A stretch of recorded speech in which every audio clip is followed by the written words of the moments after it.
It's a mean age. But it is gonna be a beautiful future as long as we don't fuck it up. I'm Brian McWilliams, and this is Mean Age Daydream, where I bring you unfiltered comedy, criticism, philosophy, and politics with a Mean Age Daydream.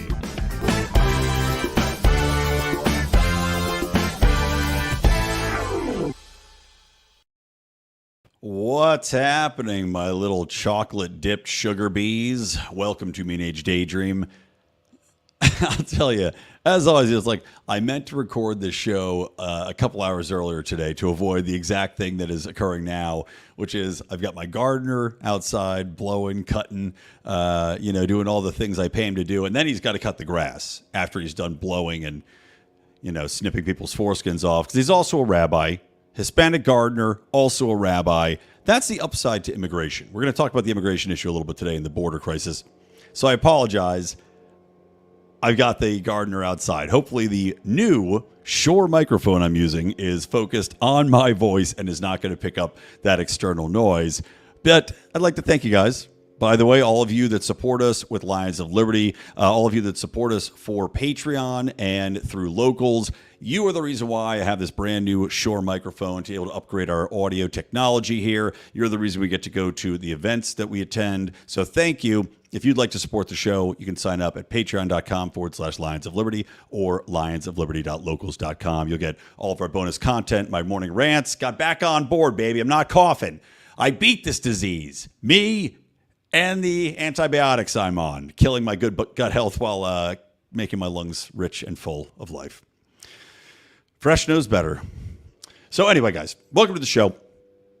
Now, I want to get into the border crisis, as I mentioned, but the first thing I want to talk about on the show today, as was titled, is tied into that, right? I saw a poll that just recently came out, and it's pretty fascinating. I'll share this poll so you guys can see. And it is, I think, very telling as to where we got as a society and why the Democrats have been, without a doubt, eroding our border, trying to import voters, trying to lower the standards to get amnesty. Because, as we know, many first-generation, second-generation voters, when they come from foreign countries, are in fact going to vote Democrat. They're going to vote that way because of the welfare system, because of the amnesty system, the way it's set up, because they know the perks all lie with the Democrats being in control when it comes to coming in the country illegally, coming into the country and getting the benefits of free housing, free debit cards given to you, free cell phones, free education, free health care, all of these things, free college if you live in California. That all lies with the Democrats. On the flip side of that, we thought that this was simply a play that was being made by the Democrats because they said, well, you know what? There's no downside for us, right? We're importing all of these workers. Typically they're not going to take the kind of jobs that Democrat voters, maybe they used to vote for us, the workers that would toil in the fields, the lower class whites, they used to maybe vote for Democrats, right? No longer. Now, the people that vote for Democrats are people that live in the cities, that are laptop jockeys, that work in high-profile industries or software or service, people that are typically in your city centers. Meanwhile, the people most impacted by these mass immigrations previously, until we had the sanctuary city issues where places like Denver are being overrun, places like New York City are being overrun because places like Texas, places like Florida are shipping their immigrants to the interior cities, right? Or I should say the northern cities. But we're finding that beyond the general benefit, there's been a poll that came out. It's pretty fascinating. And this is from the Center on American Life. This is I believe a survey of 3,000 Americans. An ideological divide is emerging between young men and women in many countries around the world. And what this is showing is a political ideology of 18 to 29-year-olds, the percent that are going liberal versus conservative by sex. You'll notice men in South Korea, in the United States, in Germany, and the UK, where these polls were taken, have gotten far more conservative. South Korea especially, man, I mean, a heavy drop towards conservatism in South Korea. Now, that might be because they have more traditional male-female gender roles in that society. It was very male-dominated, even more than the United States should be. But you're seeing it across the board. You're seeing in the United States, of course, United States massive upswing with women going liberal. A lot of that, I'm sure, has to do with the SCOTUS decision with Roe versus Wade. Fair or not fair? I mean, look, I talked about the issue. A lot of people simply don't get it, as well, especially a lot of liberal people. Men and women alike don't understand states' rights. They don't understand Roe versus Wade. They don't understand that there was never a constitutional right for an abortion, nor should there be. And that's a states' rights issue, right? Coming down to whether or not a state allows an abortion, when they allow an abortion, that's a states' rights issue. However, the way that the left-wing media, the way that Democrats portrayed it, you would have thought that this was being ripped away. You would have thought that your right to protections against search and seizure, which we know are already eroded, had been stripped away from you. Your right to a trial, which of course we already know Obama had removed because he had put in that little line about enemy combatants and had extrajudicially murdered Americans overseas. Well, your right to a trial by your peers, you'd think that would have been removed. Instead, you have a situation where it's state by state. But you can see why women, especially younger women, who are now coming into this new wave feminism, this younger generation of sexually empowered, sexually financially beneficial, if you're on OnlyFans and maybe you have a baby daddy, right? What are those honey sites called? Like Honey Baby or Take Care of Me Daddy or Buy Me Lunch Dadums, whatever they may be. If Buy Me Lunch Dadums doesn't exist, I'm going to create it because that's a great name for a website wherein people could benefit from prostituting themselves for sandwiches. I'll get Robbie the Fire to invest in that. Talk about prostituting yourself for sandwiches. Robbie, it's like Hair Club for Men. Not only am I a client, I'm also the president. Prostituting myself for sandwiches. So anyway, the ideological gap, though, is massive. The impact this is having, we saw. Now, this has been happening for a generation at least. Don't you buy it? Oh, buymelunchdadams.gov. I like it, Facebook user. I thought somebody, if one of the watchers that's watching live really wanted to screw me here, they would go buy the website right now, Buy Me Lunch Dadams, and register it and then send me the certification just to be like, eat my ass. It's like $8 to stealing my idea. So this ideological divide has been playing out. Now, this isn't just recent, right? It's gotten worse. It's gotten bigger, but it's been going on. We saw during COVID, actually, there was a very severe drop in birth rates. We're seeing this ideologically play out as well, because not only these women more, I said liberated, not only are they now trying, and this is where the gender gap is going to disappear because women are choosing not to have children. So the Democrats, one of their main talking points, which is always bullshit because of personal choices, something that the Nords had to acknowledge when they did any investigation into it, something that was hilariously, by the way, played out in the Australian Parliament, where they had this panel of 4 women that were on this committee sponsored by the Liberal government that was looking at the gender gap. And of course, when questioned by a parliamentarian who was conservative about the gender gap, about how their own data showed choices that were easily able to debunk the gap insofar as where people work, how long they work, what careers they chose, how many hours, if they're taking off for childcare, all these things, choices. And the women just sat there having to tacitly admit, yeah, it's all bullshit. I mean, it was amazing to watch. But you have women making those choices. So you're going to have declining birth rates. Because of their inflationary environment, you have people waiting longer to have children. But this is showing that liberal women especially also do not want to have as many kids. Now, this graph isn't specifically showing it, but ideologically, it's going more left. Women are getting more empowered to take career over family. And so you have birth rates dropping, but it's exceptionally pronounced in liberal women, right? As you get this farther down the path, you're going to have the Democrats look and they go, okay, we don't have any people left to vote. Our voter base isn't having kids. Our voter base isn't propagating our Democrat species. They're not going to be able to brainwash our children. Probably why it's so vitally important that the Democrats maintain control of the schools, right? Because that way, whoever is breeding, be it legal, be it illegal, be it conservatives, you can still brainwash their children into becoming progressives. But it certainly does seem that the Democrats at this point have no choice but to import votes. You've got declining birth rates in your population base. That means they're not going to be providing the next generation. So bring them in. And not only are you bringing in people that are likely to vote Democrat, but as we said, the next generation as well. And especially for a lot of these populations, they have very high birth rates. Now we've also hit the point where immigration, illegal immigration, to be specific, or what do they like to call it? Undocumented immigration. They made up some new term because you're not supposed to say illegal. That has now surpassed our domestic birth rate as of this year. So you have illegal immigration surpassing a domestic birth rate. So it's obvious what's happening here. It's obvious the strategy is at play. There have to be something in play to replace the declining birth rates. And maybe this is something that the conservatives and the Democrats are agreeing on behind the scenes. Maybe this birth crisis is something that's beyond what we are even seeing. It might be something that at the higher levels of government, it hasn't leaked out to the public yet, but maybe this is why we're not seeing conservatives take action. Maybe this is why when Trump was in office, they did not build a wall, even though he had control of both the House and the Senate.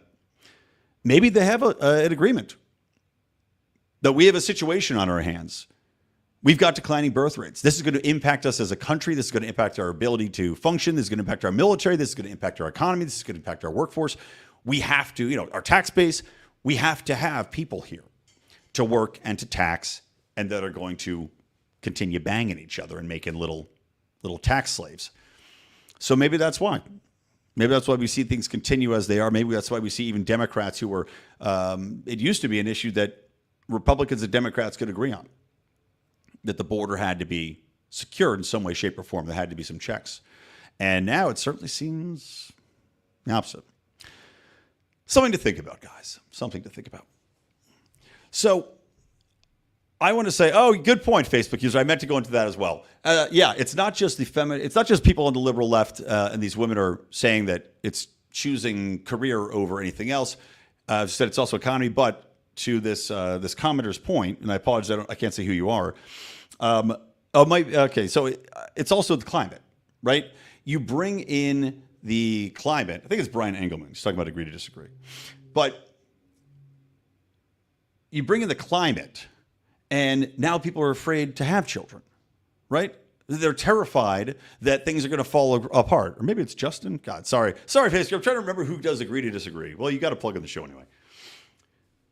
I've seen videos of these women talk about how it's unconscionable to have a child in today's environment, right? How could we put a child into this world that's going to end in 12 years? The AOCs of the world, idiots with 6 nose rings and piercings in their eyebrows. This is what these people think. So they're choosing not to propagate. It's just incredible. All right, so that was one thing to cover, guys. I thought it was pretty fascinating, and I think it's very telling. Now, getting into the broader crisis on the border here. I mean, you're looking at what could be the beginning of the end for the United States. I mean, we're talking about not just a civil war situation. Now, I don't think that we're going to have a civil war over this. I just don't think it's viable. I don't think we're actually going to ever have a civil war again. I think that we're far more likely to have a breakup. And as a libertarian, as an anarchist libertarian, I am in full favor of that. I'm in full favor of states seceding. There's a funny meme they talked about it. Rico and Odie talked about the border on the meme wars, where I was too sick to do it last week. Thank you, Rico, for filling in with your expert legal analysis, both on the border and on Vince McMahon and the WWE. But I don't want to go too deep because they did a whole show on this. But it's interesting because what you're seeing as far as states aligning one way or the other, what you're seeing as far as federal rights trying to supersede states' rights, what you're seeing as far as a president and imbeciles like Beto O'Rourke trying to tell the president to nationalize and federalize National Guard units, which, by the way, you can't do. You can't do that. The governor has to. As a president, you can say, I want these troops, but it's still up to the governor of the state to say you can have these troops. So I don't see a way this is going to happen. But you have a battle now of a federal government versus states' rights. And you can see the battle lines forming. You could see allegiances forming. I think there's 24 states that have aligned now with Texas. Of course, the liberal states don't want to do that because they don't want to, number one, they don't want to make waves. Number two, they know the benefit to their voter, their voter base by having illegal immigrants come in and then giving them nationalization or giving them some sort of pass, some sort of pathway to citizenship.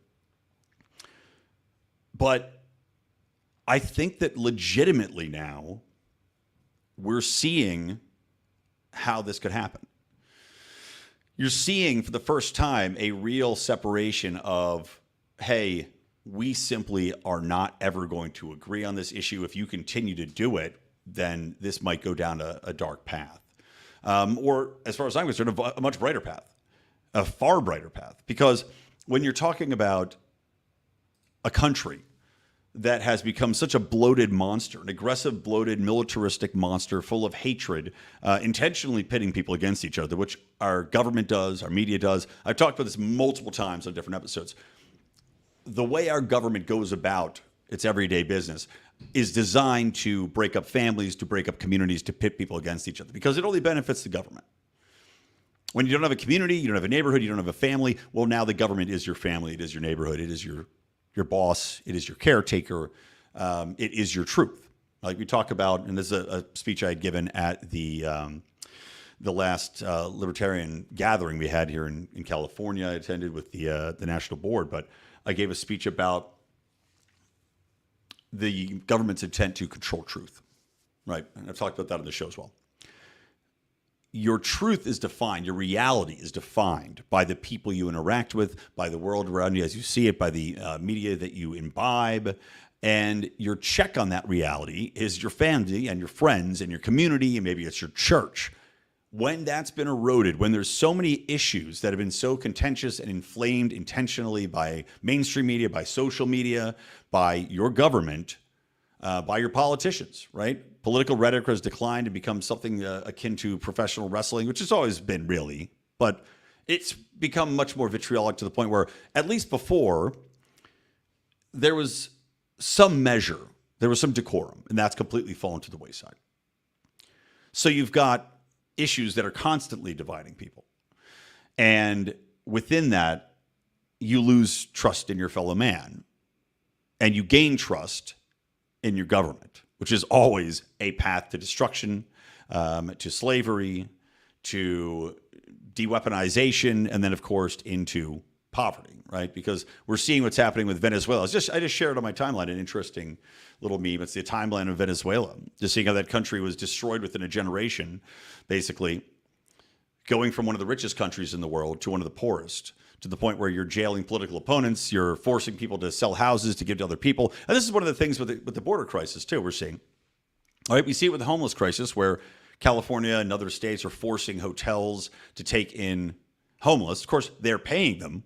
And then who's paying them? We are, the taxpayers paying them. We're paying them for the damages they cause. We're paying them for property value loss. We're paying them for all sorts of things. The hotels are, I'm sure, giddy about it, because while they may lose some business to paying customers, the government is always going to pay you, and they're going to pay you more than your market rate, because you're taking in undesirable people that are probably crazy, probably drug addicted, and vastly more risk. I don't even know how these hotels stay insured. The government must provide some sort of insurance for these hotels. But they're forced to take them in. And in Venezuela, they force people to sell their houses or sell their empty ADUs back to the government. Essentially, actually, I shouldn't say sell. They simply took their houses. I'm misrepresenting what happened. They took their houses. Yeah, there we go. Brian Engelman, I was right. And they forced them to give those houses to people that were less wealthy. Now, people coming in here that are illegal immigrants are being forced into schools. This is something that caused an uproar in very liberal New York City, because they were putting immigrants in the gyms of elementary schools, middle schools. You're seeing them forced again into hotels, forcing people to take hotels to take illegal immigrants. You're seeing, illegal immigrants being housed in camps that they're setting up near people's houses, near people's homes. And look, while a lot of times people criticize Donald Trump for saying, these are the best people coming in. I can't do a Donald Trump impression. He's not wrong in that among the people coming in, and I see this especially in California, you do have mass amounts of gang members, of people that are predators, that are sexual predators, that are financial predators, that are criminals. For the amount of people that come in here to work and live happily, that are going to follow the laws and become good neighbors, there's probably 1 out of 4 that's coming in for the exact opposite purpose. And in California, we've got there's the MS-13 gangs, which originated in El Salvador. It's just everywhere. The crime, most of the crime committed in LA, violent crime, is from these MS-13 gangs. And they've got regional representatives everywhere. They are coming in through the border. The fentanyl issue, of course, is also a border issue. Granted, a lot of that's coming from China as well. But you have a situation wherein you talk about how this is going to be solved. You've got Joe Biden saying he's done everything to solve it. And look, I agree with with Rico and Odie from Meme Wars. I don't see, as a libertarian, how you're not witnessing the consequences of an open immigration policy under a welfare state as we have, which is exactly what I had warned about. Mark Claire and I did a debate several years ago.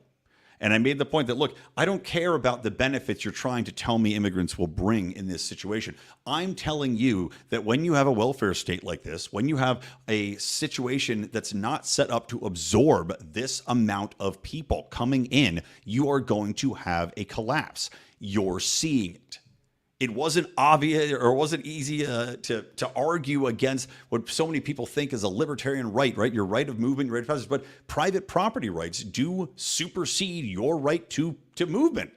You can't walk through my house to get somewhere. Yeah, you should have a way to pass through, but that doesn't mean you get to stay on the path, does it? And you see the consequences of that action. It was easy to predict. And we're seeing it play out in real time right now. And it's got to be solved one way or the other. You either have to remove all the benefits so that the people coming in aren't living off taxpayer dimes, aren't eroding what people have already paid for with their tax dollars, be they stolen or not. Of course, they're always stolen. You have to remove all the benefits, or you have to enforce the laws on the table, which Biden, of course, is not doing. He's refusing to enforce basic law when it comes to border and immigration. You can't have it both ways, which is what they're trying to do right now. And it's just going to keep getting worse and worse. I saw that, this is an issue that it also goes beyond simple economics. It goes beyond that into an issue with the erosion of a common culture as well. And I'd seen this. This is more pronounced in Europe. But I talked about how that's a problem to me because when you talk about the same thing, the battle of government versus you, versus your community, versus individualism, versus trust and understanding of reality. When you have an assault on a common culture, a shared culture that people want to be a part of and buy into, and you simply have mass immigration on all scales of all these people all coming in at once, you're going to have an erosion of that culture, which bonds people together. What bonds people together in their private communities, right, where they can converse to each other, where they can have their standards, where they can have their morals, where they can have their vision, and they can have their protection, right, their dependency on each other. The more you can erode that kind of a culture, the more that you can disperse that, dissect it, throw it to the wind, with massive amounts of immigration that are going to completely dilute that, the more powerful the government is. You understand what I'm saying? I hope, guys, that's coming through clearly. I don't have anything against the cultures that these people are bringing in. The problem is, though, when you have these massive immigration waves, not all these people want to become acculturated, nor will they become acculturated. And in the meantime, you have an erosion of a shared vision, a shared sense of community, a shared sense of values that have existed in the country, that have enabled freedom, right? We talk about culture is very important when it comes to freedom, when it comes to private property rights, when it comes to individual rights and outcomes. Your government wants the erosion of our culture, of our communities, more than anything. And this is what the globalists are interested in. This is why mass immigration is a priority to these globalist organizations like the WEF. It's not only the reallocation of finance, it's not only the reallocation of money, it's the reallocation of what culture is and the erosion of the culture to the detriment of all of us and to the betterment of the global cabal, right? If you can essentially dilute anything and everything to the point where nobody has any real allegiance to a community or a culture, the government benefits. Okay, so enough on the border. Let's get into some other topics. My phone keeps going off. I'm like, oh God, who's texting me? I've dealt with that. It's been an interesting day of various dramas and dealing with a lot of different issues on top of my work stuff. But let's get into another issue here, which is a lot of Biden stuff, guys. I mean, obviously, Iran, what's happening there. We've got several U.S. soldiers killed, right, in various countries. Jordan, I can't remember, there's a couple other ones. Of course, the first people that are always blamed is Iran, whether or not they had anything to do with it. And once more, I don't think there's any evidence linking Iran to any of these attacks whatsoever. They always allege that Iran is paying for these monies, that they're directly buying weapons or providing the money. I've still never seen a single shred of evidence to back any of this up. But the neocons and the neo-libs want to bang the drum for war. And Joe Biden had made some very fiery rhetoric. Of course, the irony of this was that he was saying that he was going to respond, right? We have to go and respond. We have to go and attack. And meanwhile, he had criticized Trump for the very same thing, saying that you cannot do that. You have to go through the traditional processes. A president doesn't have the authority. And meanwhile, he's trying to threaten to do the exact same thing. Now, he walked that back a bit today in a very creepy video, which I think Clinton shared. But it was funny, Joe Biden's walking towards, he sees a camera, with a reporter to ask him a question, and he walks towards the camera with his arms out like he's going to give the guy a hug around the stomach or grab his fat and shake it around like he's Truffle from the Truffle Shuffle and the Goonies. And then he just stands there, slowly raises both arms up and grabs his sunglasses down and then gives some answer on Iran. How, well, of course, we don't want war in the Middle East, man, but, whatever wishy-washy horseshit he wants to deliver now to walk it back. I mean, regardless, why are our troops there in the first place? Why are the troops there to be assaulted? Why are the troops there to be killed? I hate the fact that we have so many bases throughout the Middle East. It drives me absolutely insane. Absolutely insane. There's no reason for the soldiers to be there to be killed in the first place. But the more we have soldiers over there, the more we've got our bases, the more we've got activity there, the more support troops we have there providing aid to, X, Y, and Z, whoever it might be, the more at risk those soldiers are going to be. And of course, the more at risk we all are going to be, because now when soldiers might get bumped off, oh, guess what? Now we're once again on the brink of war. We're once again on the brink now of not just 5 soldiers dying, but 20,000 soldiers dying if they get shipped off to the Middle East to take part in whatever God knows allied array of forces now we're going to face. Because the time when we could invade in Iraq is over. The time to invade in Iran is over. You're not going to fight one country anymore. You're going to fight a various array of forces, guerrilla warfare style. I mean, if I were Iran, I wouldn't even take you on in a legitimate battle. That's when you say, okay, well, if you're going to invade us, we're going to go ahead and send all our arms to our various allies, and we're going to just peck at you, from here and there and everywhere. Decentralized, right? Decentralization. But it's just amazing to see the hypocrisy in action when it comes to the deep state, the war state. I'm Mr. Burns. You're Mr. Burns, Dick. Suck my ass. All right, guys. So let's move on to another topic here, and then we'll wrap it up. I want to end on this. Actually, no, I don't want to end on this. I got to talk about E.G. and Carroll real quick. I've talked before about civil cases, how the civil courts is pretty much everything wrong with what's happening in our justice system. You've got a situation wherein, and I talked this last show, I think, I was talking about a guy I was talking to within these civil cases. E.G. and Carroll, who is a fucking nutbar. She's a fucking nutbar. She has no credibility whatsoever. Zero credibility. She was a nothing, a nobody, confined to the dustbin of history. It has been that nobody gives a shit about until she made allegations against Donald Trump. Of course, these allegations have no proof, zero proof. She can't remember exactly when they happened. Had no idea even the year. A vague recollection. I don't know, somewhere in this 1985 to 1988. Ooh. She's got one piece of evidence that's her taking a smiling picture with Donald Trump. And yet we're supposed to believe her allegations, and maybe they happened. I tend to believe they didn't, but maybe they happened. Her allegations that Trump had, attempted to rape her, which even, was dismissed. So no evidence of this. But now, of course, a civil jury, has ruled that Trump is liable for sexual assault and defamation. Defamation to the tune of $83 million. Now, this is an absolute assault on the First Amendment. In what world can somebody accuse you of sexual assault when you're a prominent public figure and you're not allowed to say, no, you're crazy? You're just supposed to be like, sure, yeah, yep, you could say whatever you want about me.